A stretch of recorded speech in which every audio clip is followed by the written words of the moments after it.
আমাদের শরীরের সুস্থতার জন্য হিমোগ্লোবিন একটি অত্যন্ত গুরুত্বপূর্ণ উপাদান। এটি রক্তে অক্সিজেন পরিবহনে সাহায্য করে। হিমোগ্লোবিনের পরিমাণ কমে গেলে শরীরে নানা ধরনের সমস্যা দেখা দিতে পারে, যেমন দুর্বলতা, মাথা ঘোরা, হৃদস্পন্দন বেড়ে যাওয়া ইত্যাদি। তাই সময় থাকতেই সচেতন হওয়া দরকার।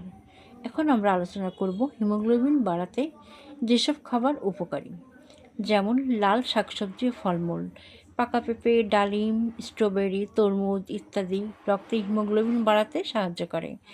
আয়রন সমৃদ্ধ খাবারের মধ্যে আছে পালং শাক, মেথি শাক, কলিজা, ডিম, মসুর ডাল, চিড়া, এগুলো আয়রনের ভালো উৎস। ভিটামিন সি যুক্ত খাবারের মধ্যে আছে আমলকি, লেবু, কমলা লেবু, টমেটো ইত্যাদি। ভিটামিন সি আয়রনের শোষণে সাহায্য করে।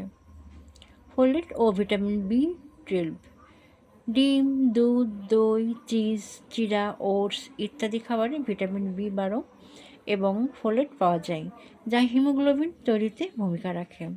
কুচি করা বাদাম ও খেজুর, এগুলো হিমোগ্লোবিন বাড়াতে দ্রুত কাজ করে এবং তাৎক্ষণিক শক্তি যোগায়। শরীরের প্রতি যত্ন নেওয়া মানেই নিজের প্রতি ভালোবাসা।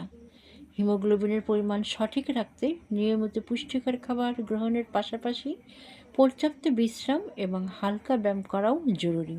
মনে রাখবেন, স্বাস্থ্যই সম্পদ। সোহানা ওয়েলনেস সবসময় আপনার সুস্থতা, পুষ্টি ও সুন্দর জীবনের পাশে আছে। আমাদের সাথে থাকুন, সুস্থ থাকুন।